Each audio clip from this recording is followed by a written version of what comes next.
neck, Uh-huh. and then 3 in the back. Aha. Two disc replacements in the cervical area, 2 in the lumbar, and then 2 other devices. One spacer Uh-huh. in the neck with the C71, and then another device begins with a C. I don't remember the name of it, but it basically is like a shock absorber. It's a piece of metal that absorbs the stress on the T12 and L1 and extends the life of that disc. Awesome. Are Yeah. you scared? No, I'm not. I'm confident, and I'm really with the research that I've done, and also heard face-to-face testimonials from guys that have already been here. The success of leaving here is they're able to do what they used to do on a daily basis.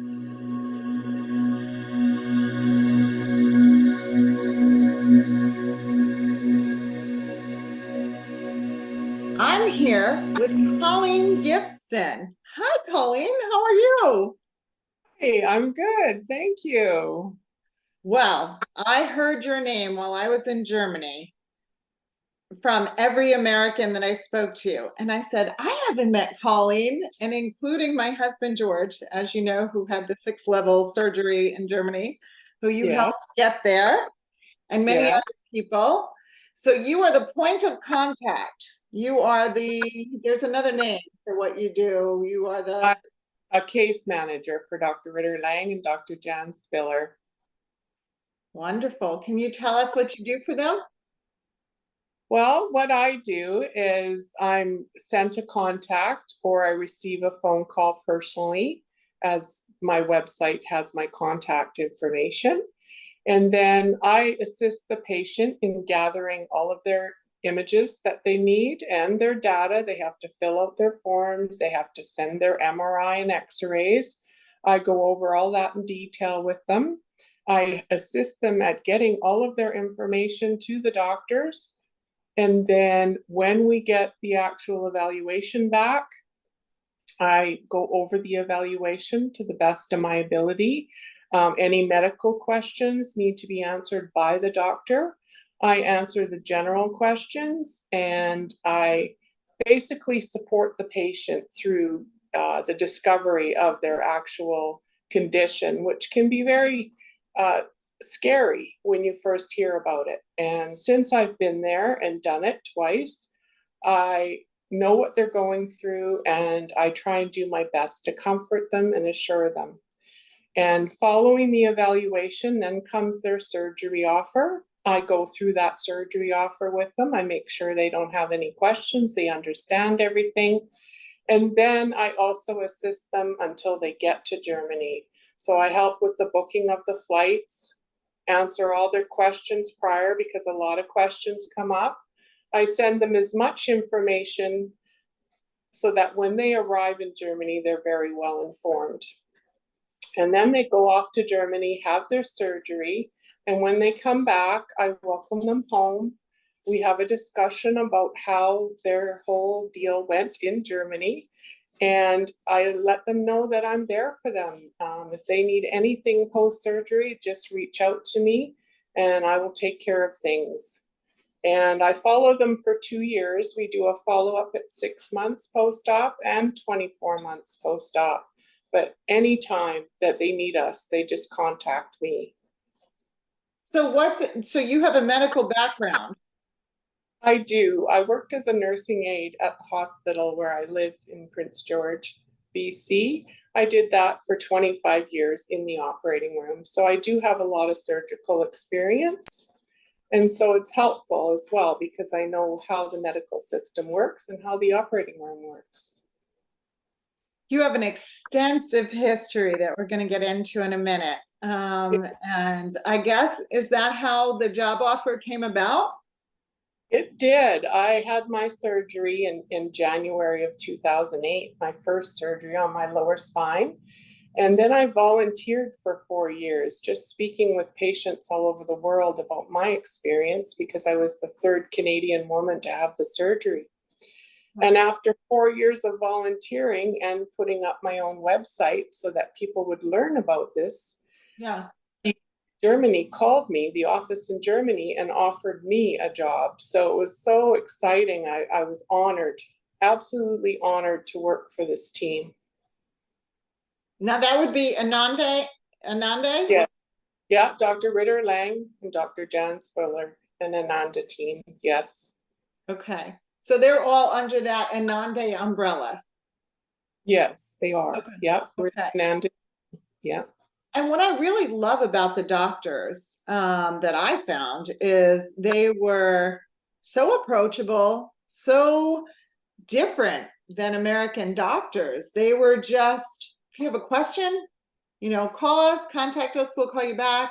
Even when we were in the hotel, afterwards at Park Hotel, and we wanted to talk to somebody in the middle of the night, one of the nurses would get one of the doctors, the only one that would be covering that evening, and they would talk to us.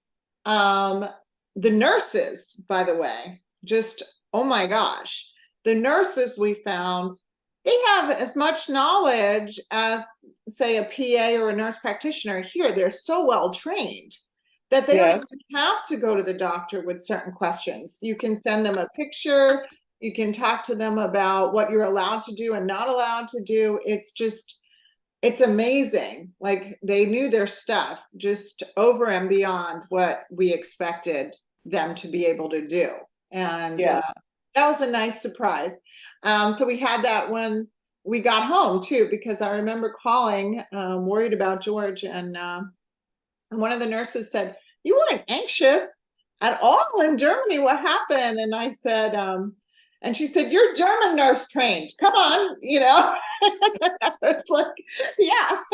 She's like, "You know what to do." And I'm like, okay. So it's crazy how approachable and wonderful. I called it like a retreat in Germany. The hotel, the restaurant, then to the hospital and the park.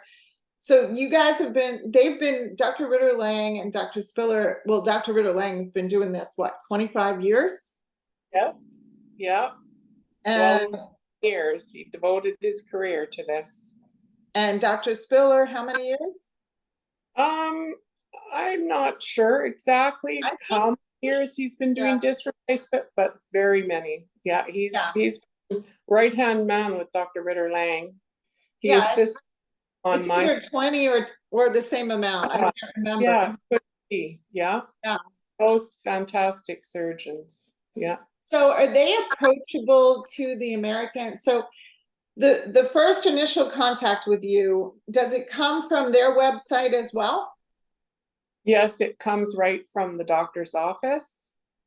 Yeah, I get emails every morning, and then I get in contact with the patients all over the world. I also get personal calls and emails and text messages and Facebook messages from people wanting help. From your story. Yes. That's incredible. How many calls or emails, or would you say you get in regard to your own personal story? Probably close to 2 a week, sometimes more. Wow. And Facebook messages, I have to check all different types of social media and to keep up with everybody. Wow. So it's very easy. Tell us a little about your story. It's incredible. I had no idea, besides doing what you do, that you actually went through it until George told me this morning, and then you sent me your story, and I sent you one word. Wow. Like, yes. How long were you in pain before you had surgery? Started when I was 18. I was injured at work in the hospital when I worked there. And I got my lumbar surgery completed January 25th, 2008. The doctor replaced the L4-5 disc and the L5-S1 disc. 2 levels. Yes. And I knew in the United States, you can only do 1 level. Yes. Well, in Canada, they told me they could only fuse my spine and they wouldn't do it, so that I'd be fully wheelchair by age 50. How old are you now? I'm 61. That's amazing. Yeah, And how old were you when you had your first surgery? 45. And the injury as a nurse happened when you were 19? 18 or 19, one of the two. I can't remember exactly what my age Yeah. was happened, but it happened at work when I was bringing a patient down to the operating room. She had a fractured femur, and she was in her hospital bed, and she had full traction weight on her leg, which hangs over the end of the bed. And I was pushing her into the elevator, and she was very elderly. And the wheel on the bed got stuck in the elevator, between the elevator and the floor. And she panicked, and I was quite concerned about her. And then I just suddenly said, "This is not good. I've got to get her out of this elevator." And I lifted the hospital bed myself, and I pulled it out. And I immediately felt a knife burning in my back. And I was off work for the next 3 months. I could hardly move. They took me right to emergency, and I had torn all the ligaments in my lower spine. And I never fully recovered from that. I did recover. I did go back to work, but over the years that I worked, I would have what I call back attacks, where I'd be bent over to make a bed, and all of a sudden I'd get a stabbing knife pain in my lower back. And within minutes, I would collapse if I didn't get laying down. And I could be off work from 2 weeks to 3 months. And Every time. yep, every time. And the pain was just excruciating. And so this went on and on for years. It even happened out at our cabin one time at the lake, and I was out there with my young children by myself. We had no power, no phone, no nothing. And I bent over to make the kids' bed in the morning, and I got that attack, and I fell onto the metal frame of the bed, the hide-a-bed. And my children were little, and the pain is so intense you can hardly breathe or talk. And so I said to the oldest one at the time, who I believe was around 6 or 7, to run to the neighbor's cabin to get help for mom, because I need to be taken to the hospital.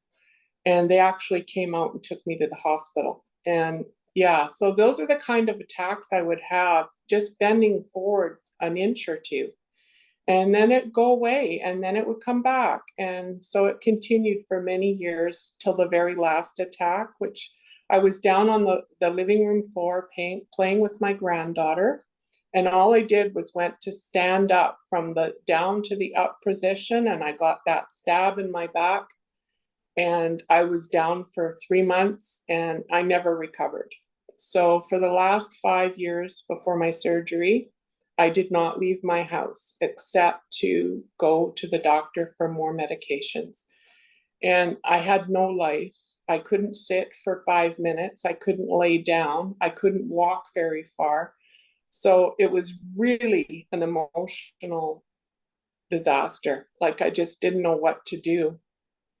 And I was basically giving up, because I couldn't live like this. I told my husband, "I'm so sorry, but I can't continue to live like this. It's just too painful."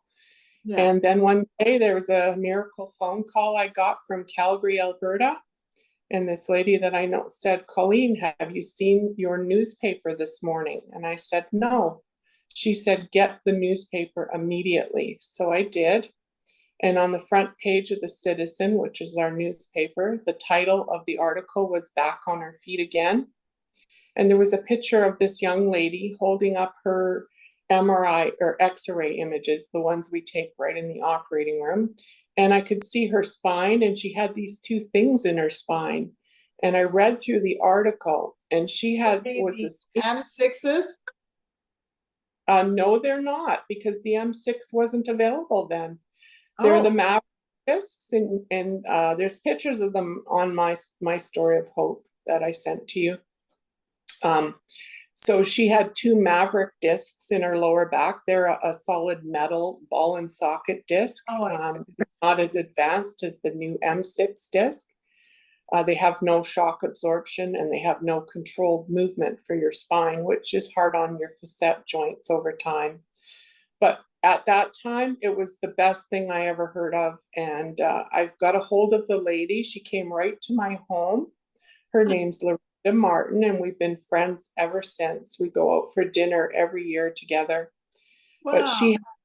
she had her 2 discs replaced. She was in such bad shape. She doesn't remember the last 3 months of her life before surgery. Because of She the was in bed. medications? Pardon me? Because of the medications? Yes, she was so heavily medicated. She had to use 2 canes to walk, arm canes. And her husband carried her onto the airplane, took her to Dr. Ritter Lang. He did the surgery. She came back. She had the same 2 discs replaced as I did. In 6 months post-surgery, she ran a marathon. Get out of here. No, and this was Oh on my God. the front page of our newspaper. So she came to my home. She brought all of her medical information, her operative reports. I read through everything. She said, Colleen, what have you got to lose? She said, send your stuff to this doctor in Germany. And I just cried. I said, this is a miracle. If he can fix me, this is a miracle. And this will literally save my life. I get emotional. Yeah, so I sent my stuff to Germany. Dr. Ritter got back to me right away within 3 weeks. And he said, oh, I can fix this in like an hour and a half, 2 hours. Oh How my soon? gosh. Yeah, how soon can you come? And I'm like, oh my gosh, I just couldn't believe those words. And so I got there 3 months later. I had to arrange the funding and make plans and, but I arrived there. I was scared. Everybody is, I'm in a foreign country. I don't speak German, but I have faith because of what I've seen. And it was amazing. When I woke up in ICU, I knew I was fixed instantly. I knew it. And the next day I walked farther than I had in years. And it was amazing. And 12 days after surgery, I was able to go sightseeing for 45 minutes at a time.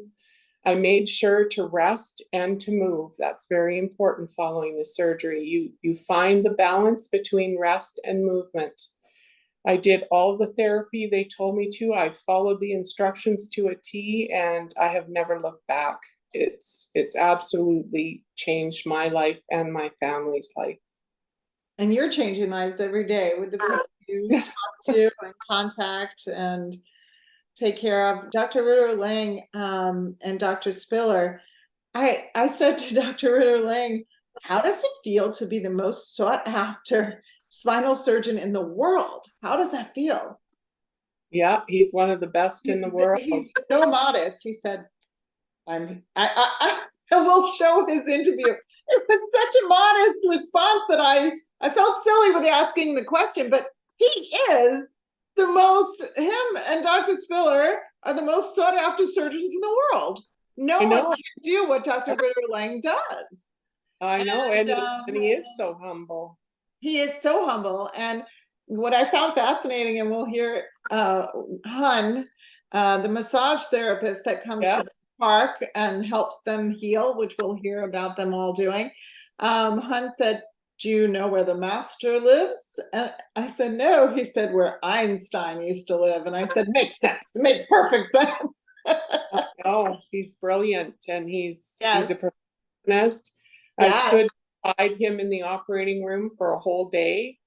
I watched the surgery he did on my lower back and also watched the cervical disc replacement, which I also had done several years later, on November 5th, 2015. Wow. I started having problems with my neck when I was out on my fishing vacation.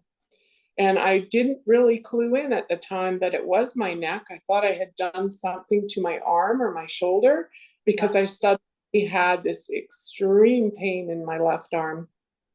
And it got to the point where I had to leave the lake and go home. And I went straight to a walk-in clinic. And the doctor there told me that it was very serious and they wanted me to go for an emergency CT scan right away. So I did. And then they requested an emergency MRI following that CT scan. They told me they wanted me to fly to Vancouver immediately for fusion surgery on 2 levels of my neck, that I had a massive herniation into my spinal cord and it was very serious. And I was like, no, sorry, can you please give me my imaging on a CD? I want to send it to Dr. Ritterlang in Germany immediately. So they did. I sent it to Dr. Ritterlang. He said, Colleen, this is not an emergency surgery. This is what you need to do. You take these instructions to your physical therapist and have her perform this traction and manipulation. And he says, you are going to need surgery on your neck, but not right now. We can hold this off. And we held it off for 5 years. Wow. And, yeah. And he says, you are I going thought you were going to say like a week or 2 weeks, 3 months, 5 years. Years we held it off. And he said, you're going to be the one to know when it's time for surgery. And he says, you contact me about it again soon as you see a change in symptoms. And so I waited until they changed and went into both of my arms and fingers. And I got a hold of him. He said, I want you here within 10 days. And then I got to Germany. They did a private MRI at a clinic in Germany, and the MRI image was incredible, so different from what I've seen in Canada. And the doctor that did read the MRI said, Colleen, when is your surgery? I said, it's tomorrow morning at 8 o'clock. She said, good, because this is serious now. We need to get you into surgery immediately. And I'm like, oh, I guess I waited a little too long, but I'm grateful.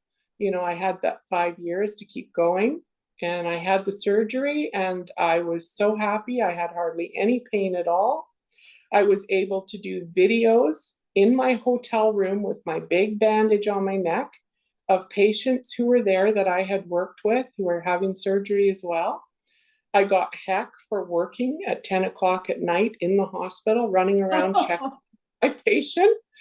But I felt so good and I was so happy, and I couldn't hold back. I had to check on everybody, and I was 100% satisfied again. And I was back working full time on the computer at about, I think, 6 weeks post-op. So cervical surgery is a piece of cake. It's a lot easier than lumbar. Sorry, we have a little talker here. That's okay. I have 3 of them. Do you? Very sorry. Wow, Colleen, your story is incredible and it's inspiring because by all the calls you get, I mean, what's a typical, so we spoke to Kat, one of the Americans' wives, who's a pain therapist as well in the United States, and we'll hear from her, but I mean, she deals with people all the time that live on pain medications from back injuries and so forth. So we know how bad the opioid problem is in the United States, and that quick fix Band-Aid, just take this medication, go for your cortisone shots and this, that, and pain management. And they're not fixing it. They're just, it's a life of, like you said, depression and medication and restrictions, and not being able to live normally. So you can remember how bad you felt and how you feel now. Today, you're going on a fishing trip and camping for 3 weeks, right? On your boat and then camping? Yes, I am. I can't wait. This is my annual 3-week fishing trip. And then in October, I go on a 2-week hunting trip. So. Wow. Yeah. So you have not done those things in how many years? Definitely not for the last 5 years before my surgery. I couldn't leave my house, so I didn't get to do anything. My husband would go on the fishing trip and I couldn't go camping. I couldn't go. I couldn't do anything. So this surgery gave me my life back. It really did, yeah. Did your husband ever lose faith in the fact that you would get well, do you think? Yes, but he stood by me the whole time. It was wonderful. And so did my children. I have 3 children. my one daughter's an RN, and she would post notes all over my house, little post-it notes, encouraging me not to give up, that a miracle would happen, and it did. It really did. Yeah. I'm glad you never gave up and you had No. faith. God, Yeah. God knows when it's time. It is time. I'm really sorry that, you didn't hear about that woman until, 5 years. I mean, Yes. So I'm really happy that you're where you are now and helping the people that you're helping now, which has got to be rewarding. And when they say, you don't understand what pain I'm in, you can say, oh, yes, yes, I do. I certainly do. And I understand what you need to do after. And that's amazing. I think they made a great decision hiring you. And everybody that I spoke to talks about the famous Colleen. Like, I had to talk to you. So I kept saying, but I haven't seen her. Where is she? And they're like, no. And I'm like, oh, she's like Charlie on Charlie's Angels, right? She's on the phone and the computer telling us what to do, where to go. And they were like, yeah. So it was really cute. Now you can look at yourself as like one of the, one of the big Charlies of the world. So anyway, what? I do my best for everybody I work with. I want them to be out of pain and living life again. Yeah, I know George is eager. He's doing well. He's only 3 weeks out, and slow and steady. Don't let him. He was trying to pressure the doctor on call the other day that we called about swimming and pressure him to go back to work. And he said, George, you're still cute. And then he's a fireman. So he's like, but I just want to tell you what I can do. And then he's like, all instructions, because you got the best surgeon in the world. And now the rest is up to George. He's got to do what he's got to do. And then he'll have great success. That's what we're hoping for the grandkids. That's our goal. That's our absolute goal for each and every one of our patients. Yeah, he wants to start training with his daughter who just did an Ironman, but he doesn't want to do an Ironman. He just wants to do something fun like a Spartan race or something like that, or, so hopefully someday, the next few years, maybe he'll train for something like that. Not yet. Sure. He should be able to do it. So I am here with Jack and Kat. They're at the Park Hotel on the other side of surgery. Wow. How do you guys feel? Good. Yeah. I felt great the whole time. Yeah, you were super supportive, and I think we're 6 days out of surgery, and already I'm able to walk, about a mile at a time, maybe a little bit longer. Wow. And working with the PT already, and it's early to tell a lot, but already I think I can tell just some of that back pain is already better than before. It's really just waiting for that front incision to heal, but I'm able to even bend 45 degrees with no pain. Wow. Just before I couldn't do even 5 degrees standing up straight and bending. So already a huge improvement. Just blown away with all the care and how everybody was able to kind of work us through each step of the process at the hospital, and then the PT here.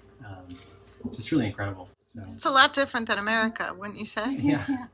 Yeah. No, I mean, having just a caseworker over here that took care of all the extra things like transportation and any issues at the hotel and booking and moving things, it made it a lot easier, especially as you can see traveling with the baby. Yes. It's not always easy to make those calls and do all those logistics while you have 2 people you're taking care of, but I'm just shocked at how much he can do post-surgery. It hasn't been that long, and he's getting dressed on his own. He's not really in any pain so much.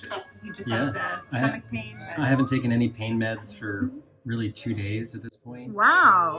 A little ibuprofen, really, that's it. And before surgery, just rolling over in bed would wake me up in pain. And so far, I haven't had that experience at all. So That's great. again, just waiting for the stomach to start to heal, and it already has, and kind of seeing the light at the end of the tunnel at this point, which is really amazing. So That is awesome. they don't cut any corners here. So, Kat, we were talking a little about your background, which is in. Yes, I work in mental health, but I have a background in neuroscience and in chronic pain. So I work with a lot of people who have physical health conditions that affect their mental health. So chronic pain is a big one. It causes depression, anxiety.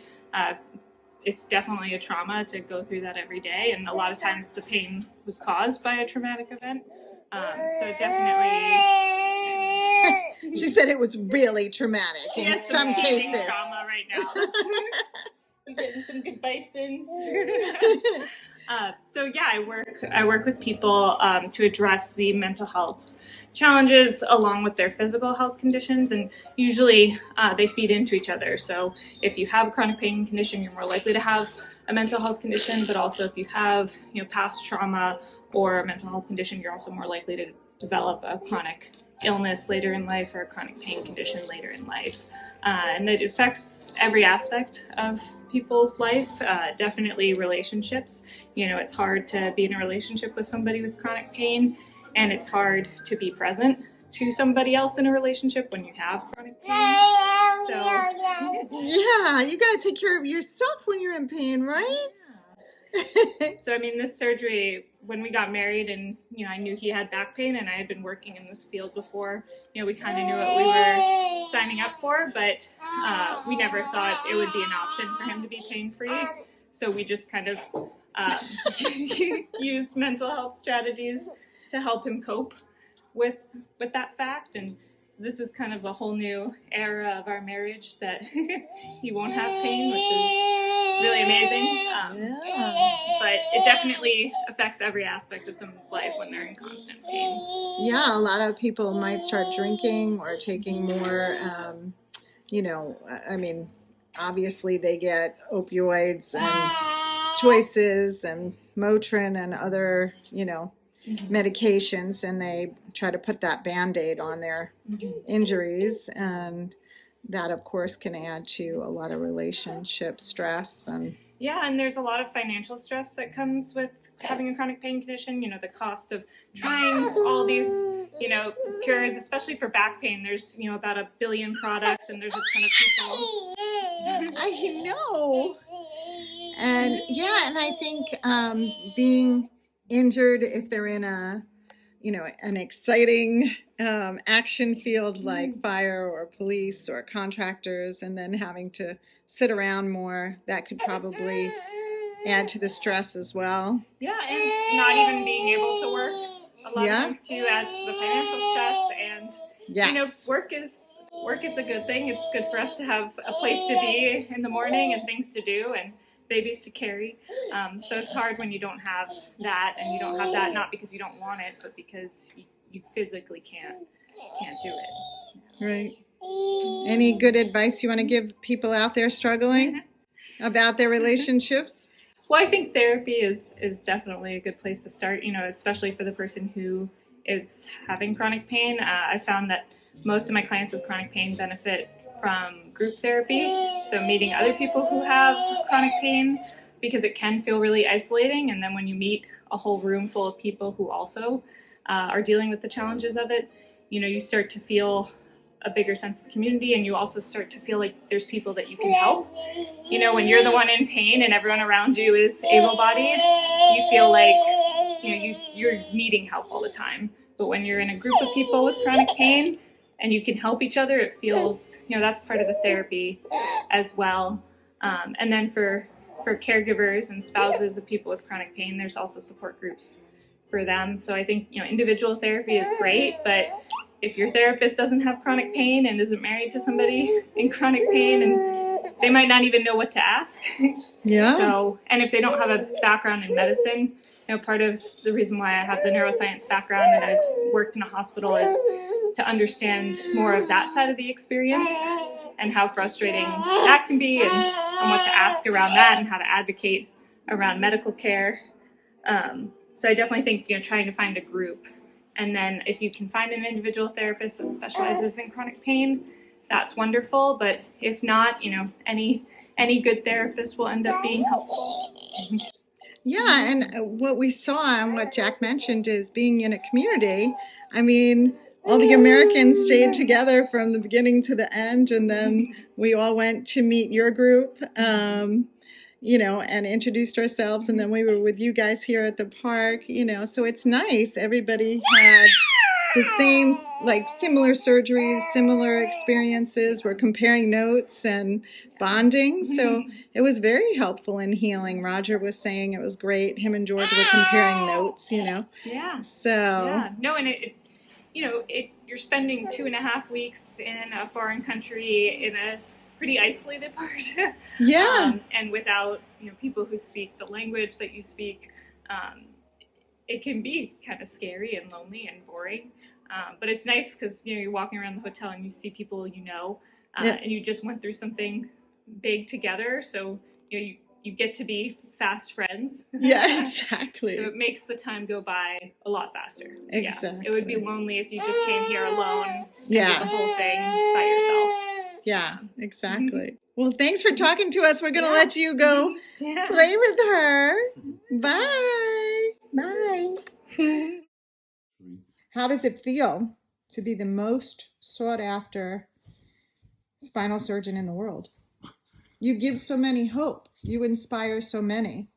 How does that feel? So the feeling is we would help patients, and so I don't think about popularity or whatever. So we are focused on spine surgery to do a good job and make people happy. Yes, and you do. You make a lot of people happy, and you give a lot of people back their lives. So many, before they come to you, to Germany, they've been in pain for a very long time. They've been on medications, and they've lost their lives. And you give them their lives back, hopefully, in most cases, I think. So it's inspiring to other people. So did you help invent the M6, the artificial cervical disc? We start with the first contact was in 2005 with the company, and they developed this device, and we start as the first department worldwide in December 2005 with the cervical device, and later on 2009 with the lumbar. And why is the M6 better? I would not say that the M6 is better than other devices. So other devices also are working really good. So, but if you look to the biomechanical characteristics of the devices, the M6 works like a natural disc. So the other devices are limited in some functions, but work also really good. But we have good experiences with the M6, and it's the most biologic device that we have on the market. So how many disc replacements have you done with the M6 and before the M6? For the M6 we used specialty, and so around 750 cases. Then we used the Maverick device with 1000 cases, and so in summary with the M6, I don't know exactly, but I think 6,000-7,000 cases lumbar, and maybe 4,500-5,000 cases cervical. Wow. Changing lives. Okay. What is the difference between a level and an artificial disc? A level is the so-called segment between two vertebral bodies and the disc. Okay. The natural disc. That means that is a level. Now you will do more than one level, whereas in the United States they will only do one level at a time, correct?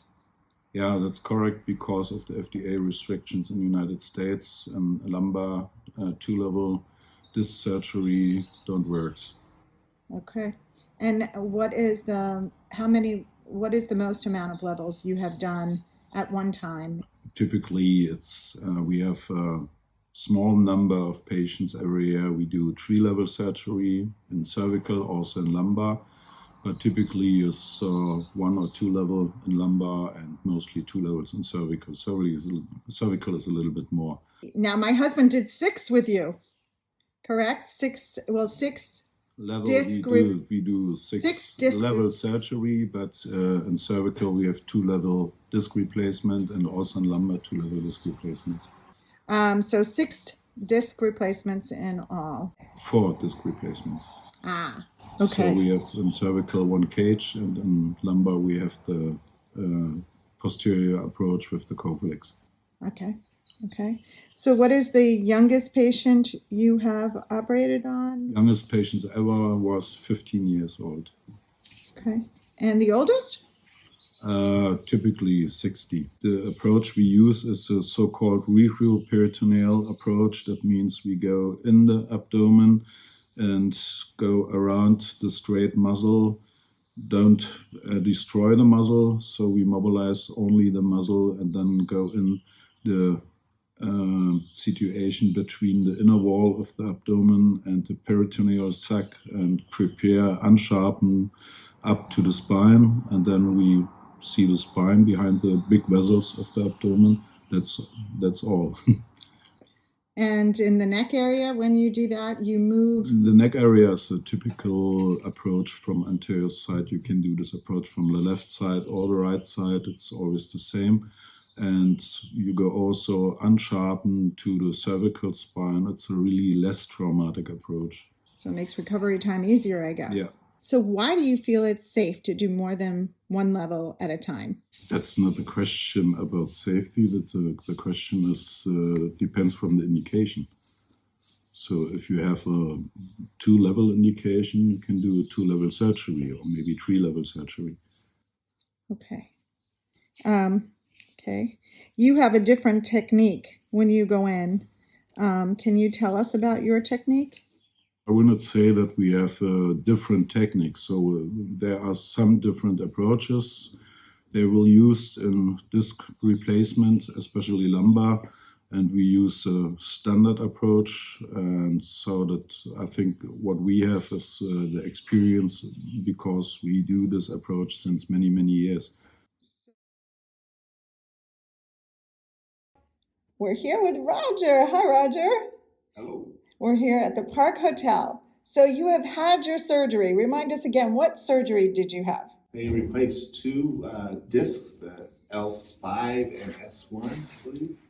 And how are you doing? How long has it been since your surgery? It's been a week, a little bit over a week. Today's, yeah. And it's been going well. I'm excited. I did have a friend, my friend Carlos, who had this surgery done 2 years ago, and to see what his life is 2 years after his surgery is exciting. That's where I want to be.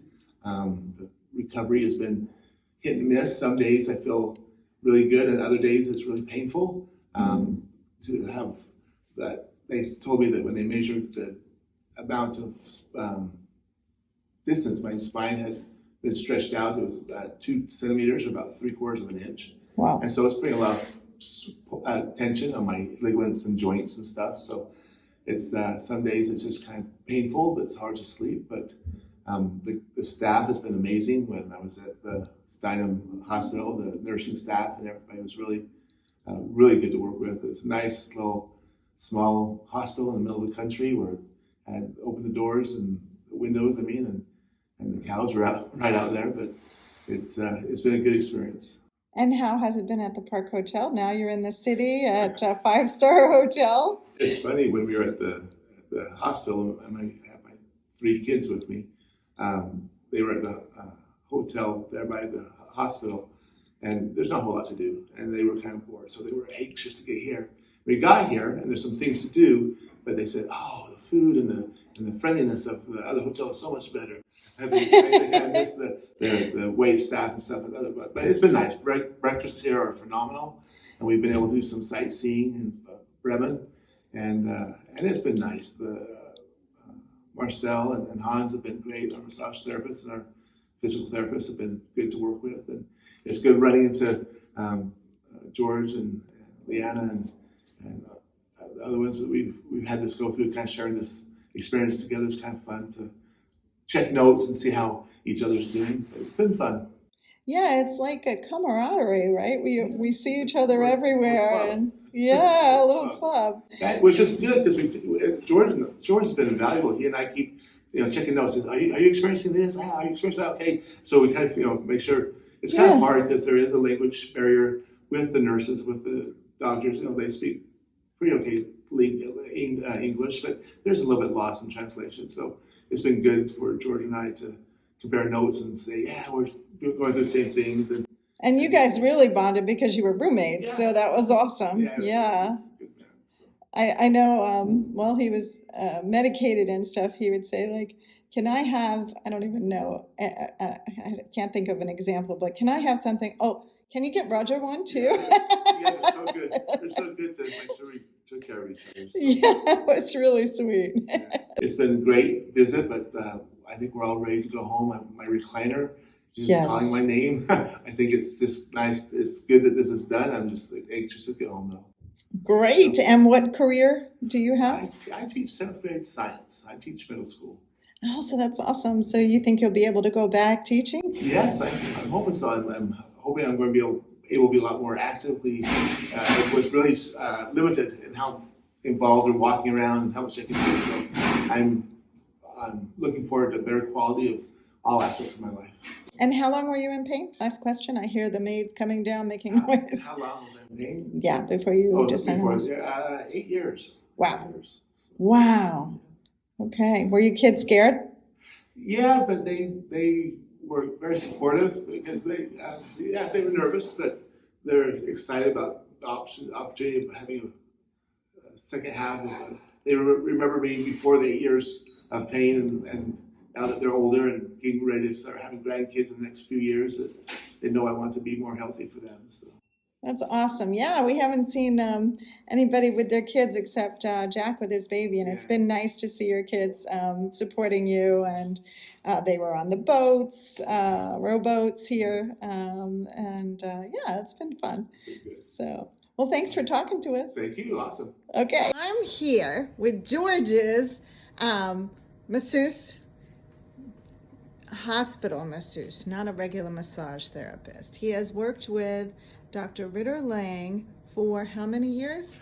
Oh, Ritter Lang came 2000 to our hospital, and now we have 23 years we worked together, and we had always wonderful contact. I have worked with by 3,000 international patients from the States and Canada, the most are. Just in the park? In the park, yeah. And then 23 years at Stenham? Yeah. Whoa. In the morning I worked in Stenham with the international, and in the afternoon here. Does George have a good prognosis to get back to normal, you think, after all these years? 100%. Yeah, so you were telling us about his headaches. Right away you knew he had headaches. How did you know? I think headaches are gone. Yeah. The headaches are gone because Ritter Lang, after the surgery, he took out the pressure from the muscles. And now it's relaxed. And for that I'm here, and I can loosen up the neck muscles, and then the nerve can work. Wow, maybe that'll get rid of the ringing in the ears too? Yeah. So hello. Hello. I'm here with Dr. Spiller, Yeah. the best spinal surgeon in the world. Thank you. You're welcome. People come from everywhere, all over the world to see you. Yeah. That is This is your book as well. That is a book that Dr. Ritter Lang and I wrote a couple of years ago because we're in the situation to not to fuse a spine, but to come to motion preserving technique, and that developed over time. So we are doing this for 20 years right now, starting in 2003 in our hospital in Germany. And that's become to our brand that we try to perform a motion preserving technique on the cervical and lumbar spine and to avoid fusion. But nevertheless, fusion is also a good technique in some indications. One cannot say that it's forbidden or something like that. The spine surgeons say that the fusion is the gold standard. Okay, but the motion preserving technique is sometimes better for the younger people to recover, to come back to normal life quality, get the profession, to get into the profession again and earn money. That's the main goal of all the younger patients that we have over here from the United States and Canada. And it's a long history, and it's sometimes a long way for the patient, but they find us. Yes, they do. Word of mouth definitely travels. Yeah. When my husband came home and said, I'm going to have surgery in Germany, I said, what? He said, they are the best in the world. And he's a firefighter. And he said other firefighters had come to you guys and gained their backs back and their strength and resumed work. So over time, we had something about 2,000 candidates from the United States and Canada. And one can say we had almost every profession, from the helicopter pilot with a big helmet for the cervical devices to the fire workers also. We had once we had a patient near to the origin company in San Francisco from the spinal implant M6. So he was in the office where the fire worker ward 600 meters next to the company, came over to Germany to become the implant that was produced 600 meters next to his office. So that was kind of weird. Yeah. Wow. And so the M6, you guys helped develop the M6, correct? In parts, of course, and of course Dr. De Lang, because he has a much more history in the spine surgery than me, because he's also older. So he started in the charity that you know about in the early 90s. So I started in 03. So I stepped in mid of the way, I would say. Yes. And now you're the chief surgeon at Stenham? Yeah, I'm the chief surgeon of the hospital, performing knee and hip replacement, for example, and of course a lot of spine surgery. Right. And Dr. Ritter Lang primarily does the Americans that come over? Yeah, he's also only for the foreign people in the hospital responsible. He's doing a lot of surgeries over time, and for the German patients, we all care in the hospital. Okay.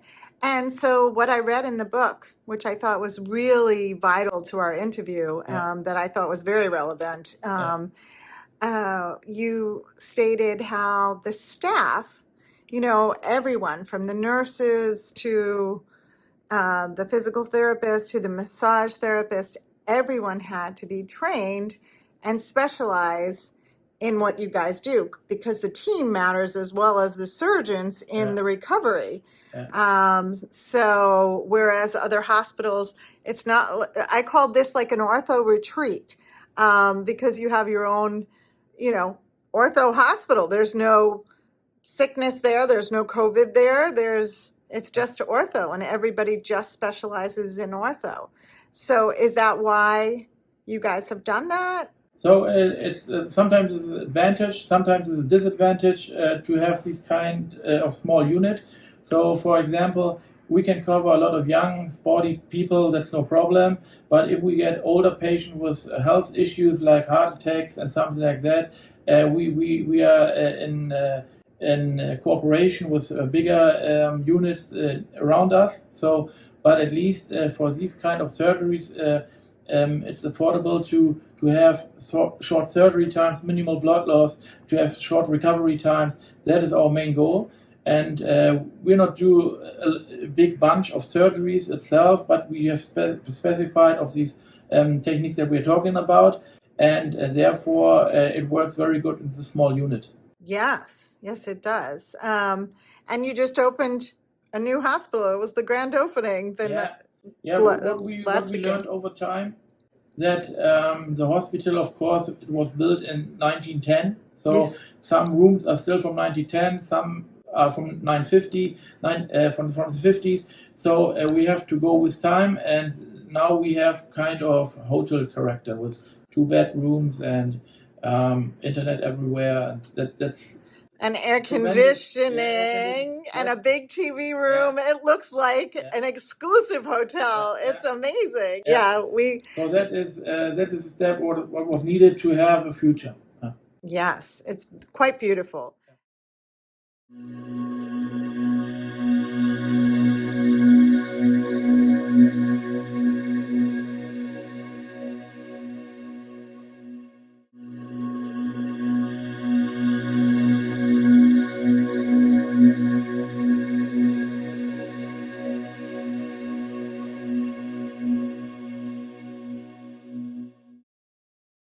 You decided to come to Germany to have many procedures done instead of the United States because this many levels is not possible in the United States, correct? I need more than one level in the cervical spine and the lumbar spine. Why did you pick this doctor in Germany? The most experience, the person that was actually involved in the design of the device. He helped Spinal Kinetics in this latest edition. His specialty and his focus has been this from early years, where he focused that with a number of German surgeons. Other TDRs, which is total disc replacement. Some coworkers also had great success. Coworkers had great success. They weren't able to run, barely walk, some of them, and came back fully functioned, doing their normal activity. I've been a firefighter paramedic for a long time. 40 years? Almost. Wow. Yeah. It's wearing on the back, huh? It's wearing on the body, but when you do something you love,